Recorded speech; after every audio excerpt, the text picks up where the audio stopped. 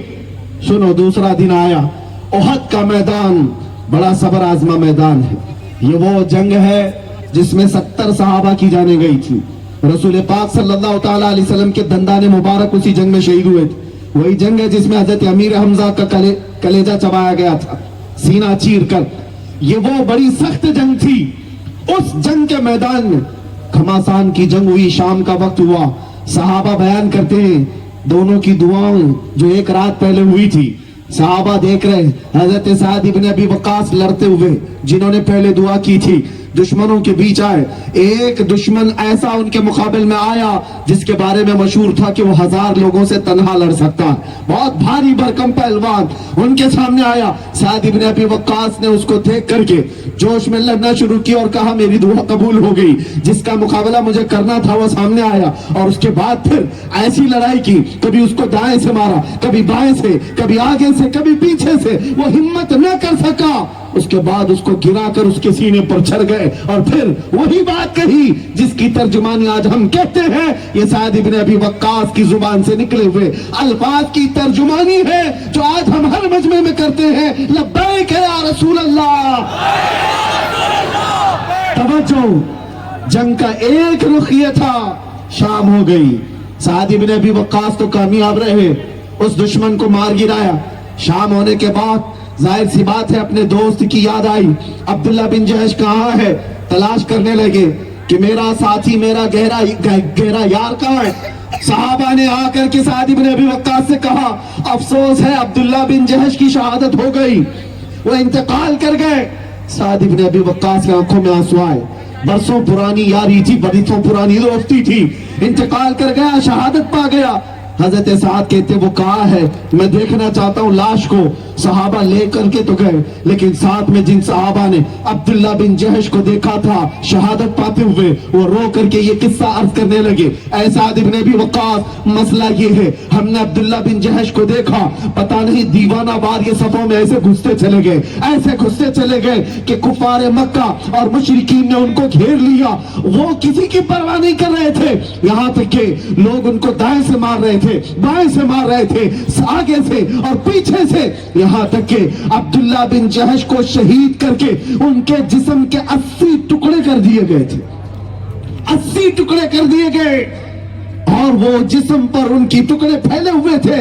اسی آسنا میں رسول کریم صلی اللہ تعالیٰ علیہ وسلم کا گزر وہاں سے ہوا اور عبداللہ بن جہش کے سر کو اٹھایا، میرے آقا صلی اللہ تعالیٰ علیہ وسلم نے ان کے چہرے سے گرد کو صاف کیا اور قرآن کی ایک آیت پڑھی اور اپنی گود میں سر کو رکھا۔ سعد ابن ابی وقاص یہ منظر دیکھ کر کے رونے لگے اور پھر صحابہ سے کہتے ہیں جانتے ہو کل کی رات میں نے بھی دعا کیا تھا، میرے دوست نے بھی دعا کیا تھا، اور حقیقت یہ ہے اے میرے ساتھیوں اللہ نے دونوں کی دعائیں قبول کر لی۔ میں دشمن سے مقابلہ کرنے کی دعا کیا تھا اور یہ دشمن کے مار اور زخم کھانے کی محبت مصطفیٰ میں دعا کیا تھا اور دونوں کی دعائیں قبول ہوئی۔ لیکن قربان جاؤ سعد ابن ابی وقاص کا جملہ سارے صحابہ سے کہتے ہیں لیکن خبردار ہم دونوں کی دعاؤں میں جو دعائیں قبول ہوئی میں کہتا ہوں عبداللہ بن جہش کی دعا میری دعا سے بہت اعلیٰ تھی، میری دعا سے بہت افضل تھی، اس لیے کہ مارنے کا مزہ اور ہے، محبت مصطفیٰ میں مر جانے کا مزہ اور ہے۔ اسی کو اعلیٰ حضرت نے کہا تھا کہ کہ جان ہے عشق مصطفیٰ روز فضو کرے خدا، جس کو ہو درد کا مزہ ناز دوا اٹھائے کیوں، جس کو ہو درد کا مزہ ناز دوا اٹھائے کیوں۔ محبت مصطفیٰ صلی اللہ تعالیٰ علیہ وسلم نے جنہوں نے زخم کھائے ہیں میرے عزیزوں وہ تکلیف میں نہیں رہتے۔ یہ مت سمجھنا کہ یہ دنیا جس طرح سے آزمائش میں گھیرتی ہے، ہوتا ہے بہت سارے معاملات آتے یہ وقتی طور پر ہوتے ہیں، لیکن حقیقت میں اس کا لطف اور اس کا مزہ کچھ اور ہی ہے۔ اسی لیے تو حضرت بلال حبشی جب حضرت عمر کے سامنے آتے تھے، حضرت عمر بلال حبشی کو بلال کہہ کر نہیں پکارتے تھے، حضرت عمر کہتے تھے یا سیدنا بلال، اے ہمارے آقا بلال آپ آگے آ جائیے۔ حضرت بلال کہتے تھے امیر المومنین آپ ایسا کیوں کہتے؟ حضرت بلال کو جب یہ بات حضرت عمر کہتے تو حضرت بلال کہتے امیر المومنین آپ مجھے ایسا نہ کہا کریں۔ حضرت عمر کھڑے ہوتے اور کہتے ہیں بلال جو محبت مصطفیٰ میں تم نے زخم کھائے ہیں، جو تمہاری پیٹھ پر داغ ہے، ذرا وہ جبہ اٹھاؤ ہمیں وہ چومنے کا دل کرتا ہے۔ عزیزان گرامی، جو حضور پاک صلی اللہ تعالیٰ علیہ وسلم کی محبت میں زخم کھائے یا مصیبتوں کو انہوں نے گلے لگایا ہے، وہ ہمیشہ تکلیف میں نہیں رہتے، اس تکلیف کا مزہ کچھ اور ہوتا ہے، اس تکلیف کا مزہ کچھ اور ہوتا ہے، جس کو اقبال نے کہا ہے کہ دو عالم سے کرتی ہے بیگانہ دل کو، عجب چیز ہے لذت آشنائی۔ آشنائی کی جو لذت ہے وہ پوری دنیا سے آدمی کو بے پرواہ کر دیتی ہے۔ کون کیا کہہ رہا ہے اس سے بھی اسے کوئی غرض نہیں، کون کیسے تانے مار رہا ہے، کون کہاں سے گھسیٹ رہا ہے، کون اس کو درے مار رہا ہے، اس سے اس عاشق رسول کو کوئی پرواہ نہیں، وہ تو صرف اتنا ہی دیکھتا ہے۔ ایک بات میں نے پڑھا تھا حضرت امام احمد بن حنبل کو، جب وقت کے ظالم خلیفہ صرف ایک حق بات کے اعلان پر گرفتار کر کے کوڑے مارتے تھے، کوڑے مارنے کا انداز یہ ہوتا تھا کہ دونوں ہاتھوں میں زنجیریں ڈال کر باندھ دیا جاتا اور جسم پر صرف ایک تہبند ہوتی تھی، لنگی ہوتی، پیٹھ کھلی ہوتی، کوڑا مارنے والا جلاد مارتا تھا۔ ایک وقت ایسا آیا امام احمد بن حنبل کا کہ جلاد کوڑا مار رہا تھا اور آپ کی تہبند نیچے کھسک رہی تھی، لنگی نیچے آ رہی تھی۔ امام احمد بن حنبل کو کوڑے کے پڑنے کے زخم کا ڈر نہیں تھا اور وہ درد نہیں تھا، سطر کے کھلنے کا خوف ہو رہا تھا، سطر نہ کھل جائے۔ آپ کی آنکھوں سے آنسو آنے لگ گئے کہ میرا سطر کھل جائے گا۔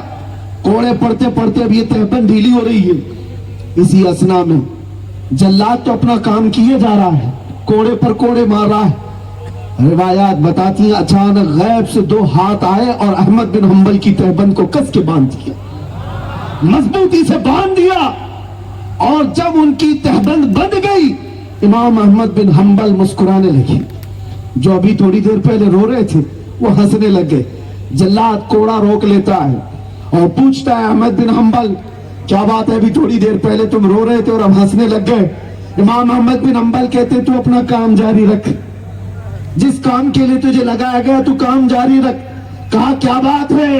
امام احمد بن حنبل نے کہا ایک بات بتاتا ہوں، جس کے حکم پر تو کوڑے مار رہا ہے وہ تو تجھے دیکھنے نہیں آ رہا، اور جس کے لیے میں کوڑے کھا رہا ہوں وہ ہمیشہ مجھے دیکھ رہا ہے۔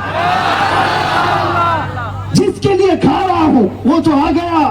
اسی لیے میرے عزیزوں اعلیٰ حضرت نے فرمایا تھا جو نہ بھولا ہم غریبوں کو رضا، یاد اس کی اپنی عادت کیجیے۔ جو نہ بھولا ہم غریبوں کو رضا، یاد اس کی اپنی عادت کیجیے۔ آج جن حالات سے ہم دوچار ہیں